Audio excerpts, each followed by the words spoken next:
Urusan menyesali dosa ini, pada pertemuan yang lalu kita sebutkan, banyak orang yang tidak mengerti apa itu menyesal.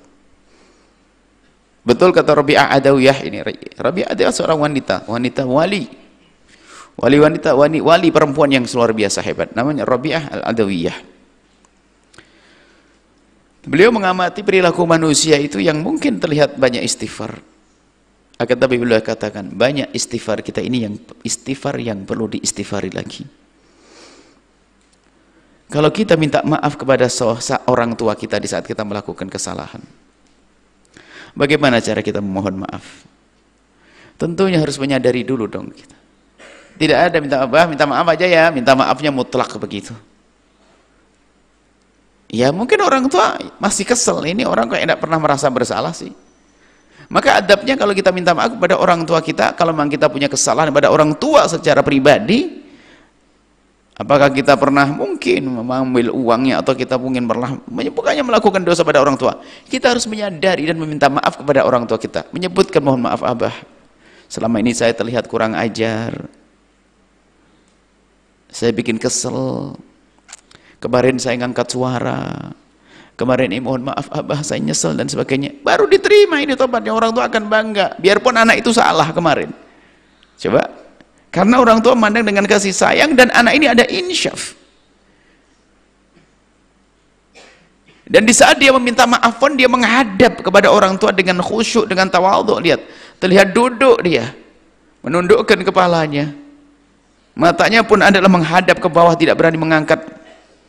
Kemudian dia dengan bahasa yang terlihat sedih, penyesalan. Orang tua memberikan maaf ini dengan manusia saya adab ini penting. Bagaimana kita dengan Allah? Istighfar hati kita kemana-mana. Kita lihatnya menghadap Allah, astagfirullahaladzim, tapi masih lihat yang haram. Ini kan kurang ajar. Bagaimana akan diampuni oleh Allah? Bagaimana akan diampuni oleh Allah? Kita dengan makhluk saja harus ada adab. Makhluk dengan makhluk. Seorang anak dengan bapak, makhluk dengan makhluk.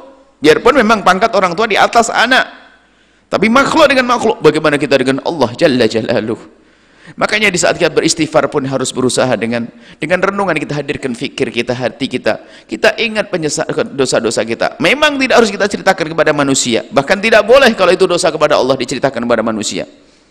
Pribadi antara kita dengan Allah, apa yang kita lakukan, ayo hadirkan. Bahkan siapapun, mungkin ada orang yang pernah berjudi, ada orang yang makan riba, ada orang yang pernah berzina, ada orang yang punya dosa-dosa, pernah meninggalkan sholat.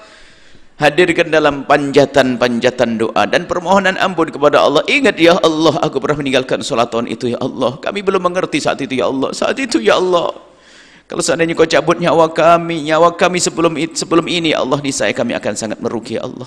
Maka ampuni dosa kami yang itu, ya Allah, ya Allah. Terus baca itu dosa, perjalanan kita dosa.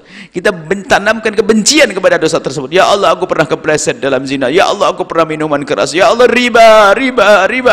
Bahkan mungkin dia masih dalam kubang riba. Ya Allah, saat ini aku masih berada dalam riba. Tapi aku ingin mengentaskan. Ya Allah, riba itu ingat neraka. Langsung bayangkan neraka. Oh, dengan Allah khusyuk dan penuh ketawaduan, didahului dengan amalan, sholat dulu, zikir dulu, dan yang lainnya baru memohon kepada Allah. Bahkan tidak cukup sampai di situ, dia dibarengi dengan sedekah.